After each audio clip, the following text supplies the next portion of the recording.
people, welcome back to my YouTube channel. On today's video I'm making a breakfast tag for kids.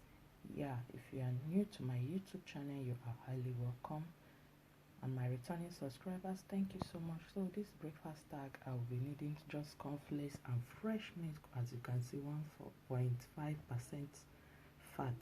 So what I'm going to do is to pour it in a plate.